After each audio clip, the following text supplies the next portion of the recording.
Madame, Monsieur, bonjour, soyez les bienvenus dans ce 12h30. Tout de suite, voyons les titres qui font l'actualité. C'est un procès politico-judiciaire très attendu, celui qui implique 3 personnalités. Nassima Dindar, Bachil Vala et Jean-Jacques Vlody comparaissent aujourd'hui pour la 2e fois dans l'affaire du foyer de Terre-Rouge. Les élus jouent leur avenir politique, nous dirons à la cour d'appel. Retrouver Pascal Soupraïa. On saura dans 3 jours qui de Manuel Valls ou de Benoît Hamon sera le candidat socialiste à la présidentielle. Hier soir sur France 2, le dernier débat n'a pas tourné au combat, mais à la confrontation courtoise. Il a cependant montré 2 visions et 2 gauches au PS. Patrick Le Breton, en soutien de Benoît Hamon, continue à battre campagne. En handball, la France croise le fer ce soir avec la Slovénie et tentera de décrocher sa place en finale du championnat du monde. Avant la demi-finale ce soir, les experts ont poursuivi leur entraînement. Éric Narcisse encouragera à distance son champion de frères avec toute la famille bien sûr. Elle a toujours rêvé d'un petit gros bébé. Une Australienne a réalisé son souhait. Elle vient d'accoucher de Brian, 6 kg et 57 cm. C'est le plus gros bébé jamais né à Melbourne et il est arrivé par voie naturelle. On fera sa connaissance à la fin de ce journal. Ce sera donc quitte ou double. 3 élus politiques jouent leur va-tout dans l'arène judiciaire de la cour d'appel. Pour la 2e fois en un an, Nassima Dindar, Jean-Jacques Vlody et Bachil Vala doivent s'expliquer sur les faits de discrimination à l'embauche dans le cadre de l'affaire du foyer de Terre-Rouge. Ce matin, leur procès en appel s'est ouvert à Saint-Denis. 2 jours de débat et 9 avocats pour plaider dans ce dossier. On retrouve sur place en direct Pascal Soupraïa. Oui, bonjour. Vous l'avez vu, des élus dans un prétoire, une image pas très glorieuse. Pourtant, ce sont ces élus eux-mêmes, Nassima Dindar, Jean-Jacques Vlody, Bachil Vala, qui ont saisi la cour d'appel dans l'espoir d'être blanchis dans ce foyer, dans ce dossier de discrimination à l'embauche lié au foyer de Terre-Rouge. Ce matin, ils se disaient tous confiants.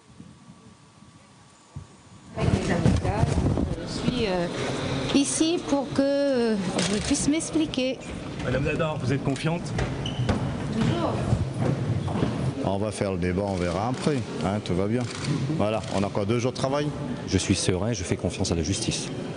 Il y a une mi-temps, on est à la 2e mi-temps. Nous attendons la relaxe, on ne sait pas s'il y aura demain soir ou dans 1 mois, mais nous sommes confiants. Oui, voilà, vous les avez entendus, ils se disent tous confiants, mais sur les visages, on pouvait lire une certaine inquiétude. Ces élus sont venus avec leur soutien, pas très nombreux. On a pu voir dans la salle, par exemple, Alain Armand ou encore Cyril Melchior. Je suis premier vice-président du département. La présidente étant convoquée, je lui montre ma solidarité en étant présent ce matin, ici. C'est mon absence qui a été remarquable, pas ma présence. Voilà. Donc effectivement normal que je sois présent d'abord pour les soutenir.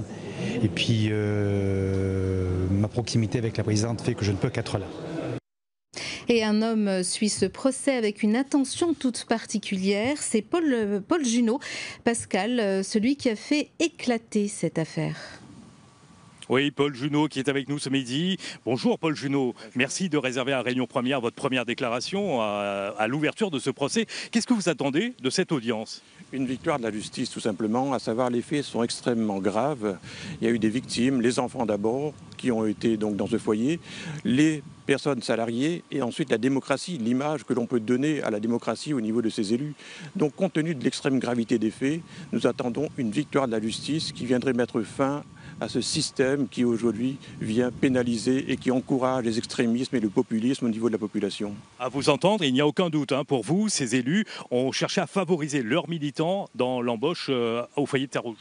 À notre connaissance, le dossier présente des faits caractérisés, précis et circonstanciés, et sur la réalité des faits, il n'y a aucun doute.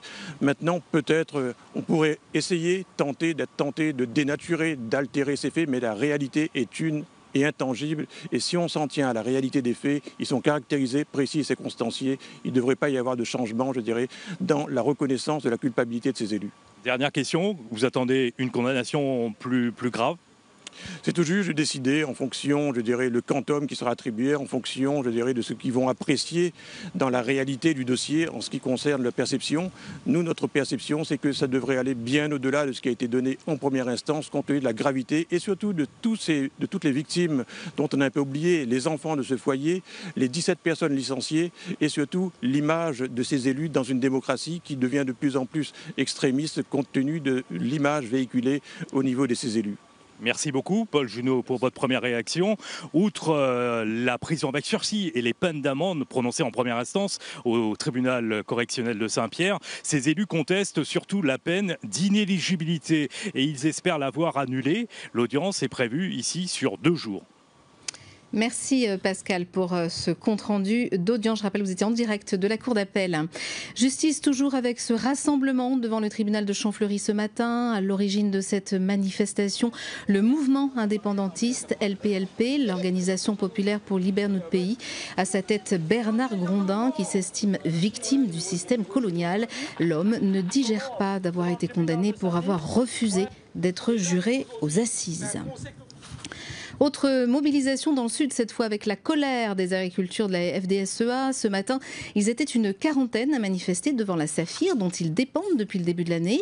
Ils protestent contre la facturation de services qu'ils jugent trop élevée. Une délégation a demandé à rencontrer ce matin le président de la société de distribution d'eau. Le point avec Adèle Nativel et Jacques Payette. Rapidement, il va déplacer. Il est hors de question que nous attendions jusqu'à 3h30. Le rendez-vous n'est prévu qu'à 15h30 à la Saphir. Mais ce matin, sous l'égide de la FDSEA, une quarantaine de caniers déposent une motion et attendent le président de la Saphir de pied ferme. Jamais il a eu une année, depuis que l'irrigation est arrivée, où le planteur il coupera pas de l'eau. Il ne coupera pas de canne, Il ne coupera pas de canne simplement pourquoi? Parce qu'il a coupé son irrigation.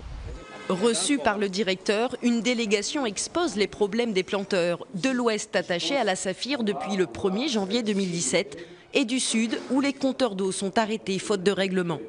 C'est une volonté départementale aujourd'hui d'avoir une gestion globale de l'eau avec un seul et même interlocuteur, donc la Saphir, pour apporter plus d'efficacité à la gestion de l'eau et à la gestion des périmètres irrigués départementaux. Une difficulté à payer que les caniers rencontraient déjà à l'assise. Pour produire de la canne, il faut impérativement consommer de l'eau. Consommer de l'eau, ça veut dire quelque part, c'est des factures exorbitantes. Donc aujourd'hui, le surcoût de l'eau, ça n'arrête pas d'augmenter. Et à côté, le prix de la canne reste figé. Alors que le président de la Saphir n'est toujours pas là, les planteurs durcissent le mouvement. Ils avaient déjà une situation très compliquée avec l'ancien fermier qui était l'assise. Les dettes sont toujours là et ils se retrouvent avec un nouveau fermier aujourd'hui. Donc on voudrait clarifier la situation. Clarifier la situation face aux factures d'eau impayées et à la saison sèche des caniers. La FDSEA demande une intervention du Conseil général afin que chaque exploitant vive décemment de la canne.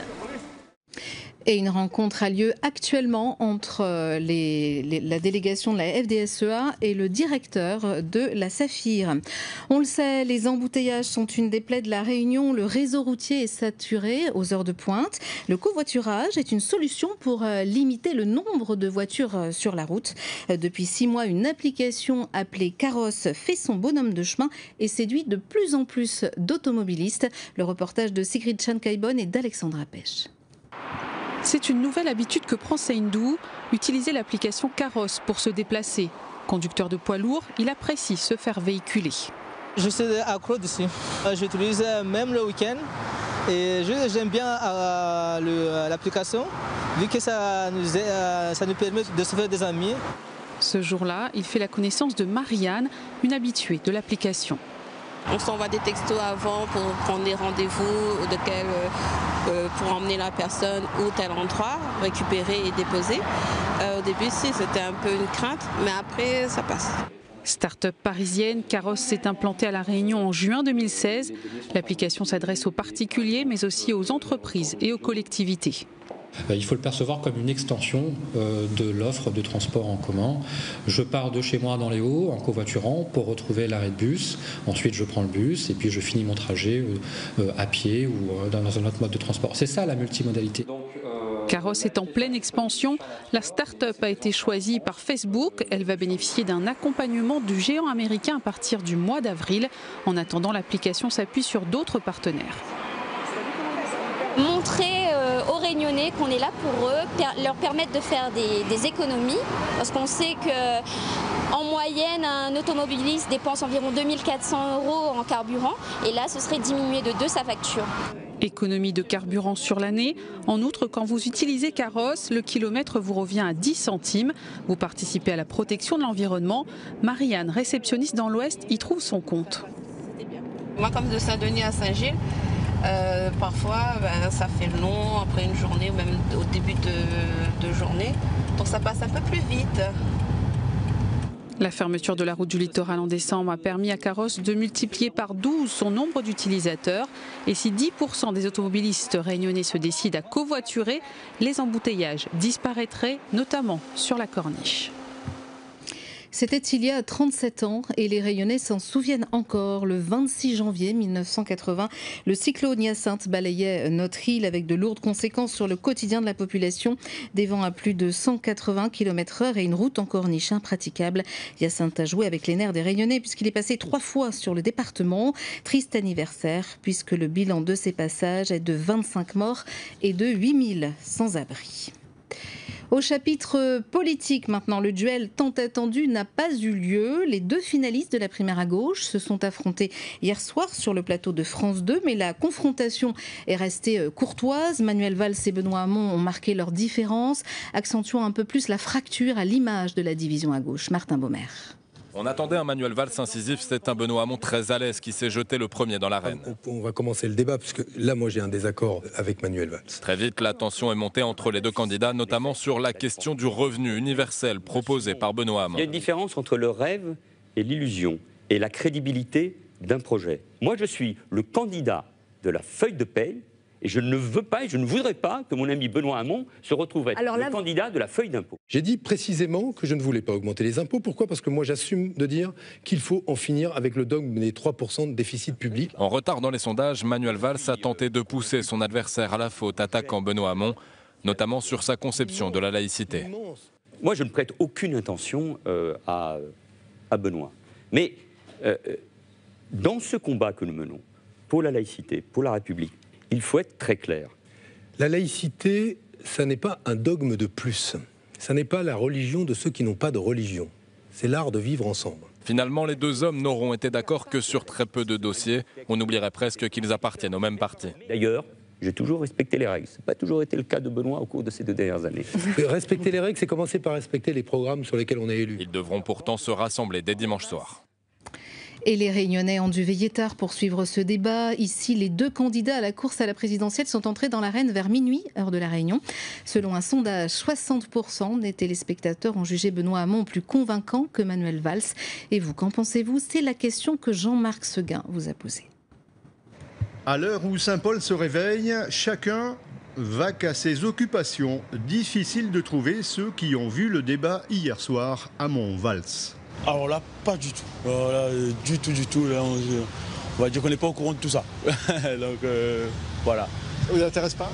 Non, on a d'autres choses à penser, donc pour l'instant, pas du tout. Non. Ils sont tous les mêmes, donc on enlève un, on en met un autre, c'est la même chose. La politique là, c'est tout pareil ça. Mais un, mais l'autre, nous sera toujours battus. Ceux qui l'ont vu ne sont donc pas très nombreux. Il y a aussi ceux qui ne l'ont pas vu, mais qui en ont entendu parler. J'ai retenu principalement M. Valls. M. Valls, j'espère qu'il est sérieux ce qu'il prétend dire. J'espère qu'il va faire ce qu'il a dit. Et attendons, on verra. Surtout pour nous, les créoles, surtout les Réunionnais. C'est très important quand même, avant le grand débat. Voilà, il faut bien écouter le programme, chacun son projet, voilà, il faut suivre quoi. Voilà. J'ai entendu qu'il doit donner tout le monde un petit peu de sous, après il n'y aura plus la sécu, il n'y aura plus d'autres choses, ni comment dire ça encore, la location logement, j'ai entendu ça, hein. Mais moi j'ai pas vu, hein. J'ai pas entendu non plus à la télé. C'est les gens qui disent tout ça, moi j'ai écouté, j'ai entendu, c'est tout. Un débat qui n'a pas passionné, beaucoup attendent de voir, et voir notamment si les candidats, quels qu'ils soient, ont un projet et des idées concrètes pour la Réunion. Lui soutient le leader des frondeurs. Le maire de Saint-Joseph continue à battre campagne pour Benoît Hamon. Benoît Hamon, le favori du deuxième tour, puisqu'il bénéficie du soutien d'Arnaud Montebourg, arrivé en tête dans le département au premier tour, mais aussi du ralliement de plusieurs poids lourds du PS. Pour Patrick Le Breton, c'est Benoît Hamon qui porte les vraies valeurs de la gauche, et c'est pour cette raison, selon lui, qu'il est bien placé pour l'emporter dimanche. On l'écoute. D'abord les valeurs, de prendre sur ceux qui ont pour le donner à ceux qui en ont moins. Et ces valeurs-là, justement, ce sera l'occasion de les confronter à celles de M. Fillon. Ce que je veux dire, c'est que nous allons vers des valeurs sociales. Benoît Hamon, on a parlé du revenu universel. Benoît Hamon veut plus de démocratie. Il a parlé d'un 49.3 citoyen. Mais Benoît Hamon, c'est celui aussi qui veut mettre plus d'écologie. Et quand il dit qu'il faut tenir l'engagement que François Hollande n'a pas pu tenir avec notamment la politique de Manuel Valls, c'est par exemple dans le mix énergétique demain être vraiment sur le 50-50. Et c'est un sujet d'actualité aujourd'hui. Les 10 points du projet d'Arnaud Montebourg, notamment sur l'outre-mer, il en fait sien véritablement et il est prêt à ce qu'on travaille véritablement à partir de dimanche prochain et de sa victoire à concocter un projet présidentiel qui intègre une part pour les ultramarins. L'actualité dans la région à présent. Première semaine de travail pour Pravin Jugnauth qui succède à son père Anerout au poste de Premier ministre. Une semaine difficile ponctuée d'attaques et de démissions dans plusieurs services de l'État. L'ambiance est à la défiance du côté de l'opposition qui devrait manifester demain. Objectif tout tenter pour provoquer de nouvelles élections générales anticipées pour dénoncer ces arrangements en famille. Et pendant ce temps-là, l'ancien Premier ministre Navin Ramgoolam est rattrapé par la justice. Le principal opposant au gouvernement actuel avait hier un rendez-vous judiciaire. Inquiété pour corruption, cela ne l'empêche pas de critiquer et de commenter la crise politique que traverse actuellement le pays en parlant de République bananière. Le reportage de nos envoyés spéciaux Jean-Régis Ramsamy et Philippe Poirot. Navin Ramgoolam reste l'un des plus sérieux adversaires du nouveau gouvernement. Mais problème, ce matin encore, il a dû se présenter au tribunal impliqué dans un dossier financier. Est-il inquiété en raison de son engagement? Nous nous sommes rendus à son QG avant une conférence de presse très attendue. Malgré son implication dans une affaire présumée de corruption, Navin Ramgoolam reste très populaire. Il a l'impression que le pouvoir s'entête contre lui. Mais pour la première fois que le père Anerout Jangat passe le poste de Premier ministre directement à son fils sans passer par les élections. Jamais pendant la campagne de 2014 a été dit que Jangat va partir et que le fils va devenir Premier ministre. C'est un viol de la démocratie. Et même la façon dont ils ont nommé le ministre mentor, qui n'existe pas dans notre Constitution, qui doit être fait à travers le Parlement ou bien par la présidente, à travers une loi, qui n'a pas été fait. Les ministres ont prêté serment avec vice de procédure. On est en train d'étudier ça légalement. C'est la République bananière? C'est la République bananière. Je suis bien chagrin de le dire. D'ailleurs, les autres chaînes BBC et les autres ont dit la même chose. Vendredi après-midi, une manifestation est organisée avec l'ensemble des partis de l'opposition. Certains militants viendront à Port-Louis vêtus de noir. L'actualité internationale à présent, 5 jours après sa prise de fonction, Donald Trump a signé un décret hier pour la construction du mur à la frontière du Mexique avec le Mexique. Le nouveau président des États-Unis concrétise une de ses emblématiques promesses de campagne. Un engagement qui a suscité la colère du président mexicain. Non, le Mexique ne paiera pas un mur qui divise et qui sépare. Le sort s'acharne contre l'Italie, précisément dans la région où un hôtel a été englouti par une avalanche. Un hélicoptère de secours s'est écrasé dans les abusés. Les 6 personnes à bord sont mortes. L'aéronef venait d'effectuer une mission de secours sur les pistes de ski. Plus qu'un obstacle pour les Bleus, on passe au sport, bien sûr. Avant la finale du championnat du monde de handball, les experts seront face à la Slovénie ce soir. Une équipe qui ne devrait pas les empêcher de filer tout droit vers le sacre. L'équipe de France a poursuivi les entraînements hier avant cette rencontre en demi-finale. Lui sera ce soir devant son poste comme le reste de la famille. Eric, le frère de Daniel Narcisse, va encourager le champion réunionnais à distance. Il part confiant mais ne sous-estime pas l'adversaire. Sigrid Schenkaibon et Thierry Chenaillet l'ont rencontré sur son lieu de travail. On reconnaît tout de suite un air de famille. Eric est le dada de Daniel. À chaque fois qu'il voit son petit frère sur un terrain de hand, il est impressionné et totalement admiratif. On a un petit peu de mal à croire que c'est le petit frère, quoi. Derrière l'écran, c'est un magicien. Et quand il est à côté de moi, c'est le petit frère. Eric a toujours le sourire, mais il s'inquiète pour le petit prodige de la famille. Chaque match de Daniel Narcisse, il le vit à 1000%. On suit le moindre mouvement qu'il fait. Limite, on est un peu sur le terrain à un moment donné. Donc, s'il joue bien, on est super content. Et si ça déconne, là, on se dit qu'il faut qu'on rattrape le coup. Ténacité, sagesse et intelligence de lecture du jeu, voilà comment Eric décrit Daniel, pour qui le sport est comme inné. Il excelle dans tous les domaines. Si on lui donne une planche de bodyboard, il va prendre la planche comme un pro. Il va prendre la planche comme un pro. Si on laisse guider le parapente, il va faire ça comme un pro. À chaque fois, on se dit, c'est bizarre ça. Nous, on hésite, on tâte et tout, mais lui, comme si il a toujours fait ça. Prochain défi pour Daniel et les experts, la demi-finale du mondial face à la Slovénie. Et on y croit tous. Daniel, continue comme ça, on est avec vous. Toute la Réunion, on est avec vous. Et France-Slovénie, un match à suivre en direct sur Réunion Première dès 23h45. En football, le PSG connaît son adversaire pour la finale de la Coupe de la Ligue. Ce sera Monaco, vainqueur de Nancy hier soir sur le score de 1-0. Petite victoire pour les Monégasques avec un but gag et une équipe de Nancy qui n'a pas démérité. Comme on dit, c'est un beau bébé. Regardez plutôt, non, il n'a pas 5 mois, il vient tout juste de naître. Il pèse 6 kilos et mesure 57 cm et a vu le jour en Australie. Brian est un des plus gros nourrissons du monde, mais il est loin du record de 1955 où une femme avait accouché d'un bébé de 10 kilos. Malgré ce gabarit hors norme, la maman se porte bien. Le récit de Jacques-Olivier Le Sieur.